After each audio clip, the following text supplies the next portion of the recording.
Hi, this is Alex with Maple Leaf Coffee Roasters in Roselle. I'm here today to talk about our seasonal blend, the winter blend for 2025. Check it out.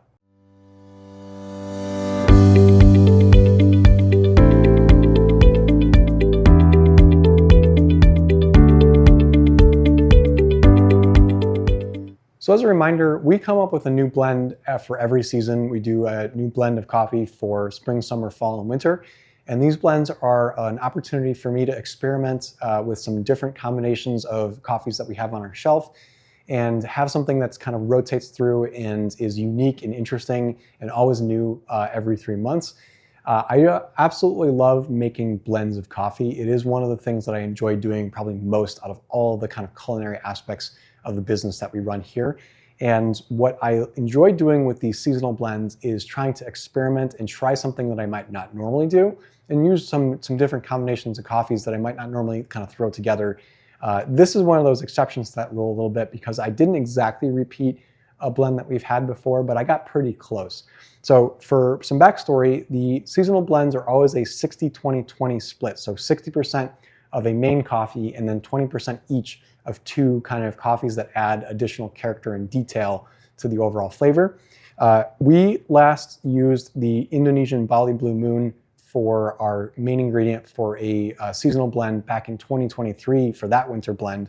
And it worked out really well. It was actually a blend of coffee from Indonesia, and then the same two coffees that we used in two of the three ingredients in our Hartford blend, which was coffee from Nicaragua and coffee from Colombia. So this time we have a coffee blend of 60% Indonesian Bali Blue Moon, and then 20% of it is the Nicaraguan coffee that we use in the Hartford, and 20% of it is the coffee from Costa Rica that we use in a couple of other blends. So we took something very similar to that winter blend that we did in 2023 and just swapped out the Colombian coffee for the Costa Rican coffee. That blend was probably one of my best-selling seasonal blends that I had because in some ways it was very much like our Hartford espresso blend. We just swapped out the Brazilian coffee with that Indonesian, that Bali Blue Moon coffee, which is one of my best sellers around the holiday season. And I think this time removing and replacing that Colombian coffee with the Costa Rican is a little of a, I don't want to say a cheat exactly, but it's an interesting way to kind of switch up what I did a couple of years ago. So as a reminder, these three coffees put together, what I'm trying to do is to create something that has an overall feel of the season. So my winter blends are always darker. They're always supposed to be a little richer, a little heavier body.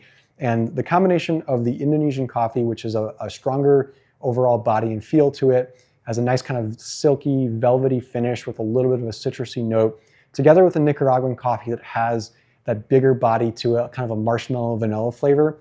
Pairing that with this Costa Rican coffee, which has a very simple, straightforward, buttery, mildly citrusy, sweet kind of element, but in contrast to the Colombian coffee, it is more of a mellow sweetness as opposed to the sharper, brighter sweetness that a Colombian coffee will generally bring to the table. So I'm interested to see, and I enjoyed the way that these kind of three flavors work together because you get that rich, thick base that you get from the combination of those two dark roast coffees.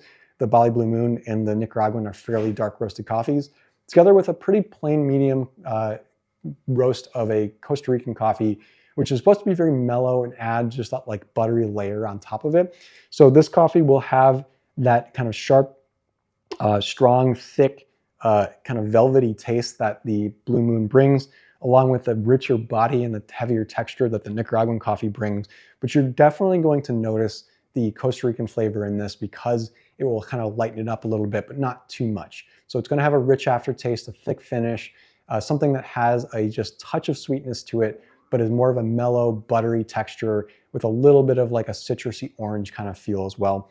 So overall, this is going to be a nice, thicker, richer coffee with a touch of sweetness and a lightness to it for the next couple of months as we get through the winter season and presumably some of the colder temperatures. So this, is a reminder, is just a coffee that I keep for 3 months through the winter season itself.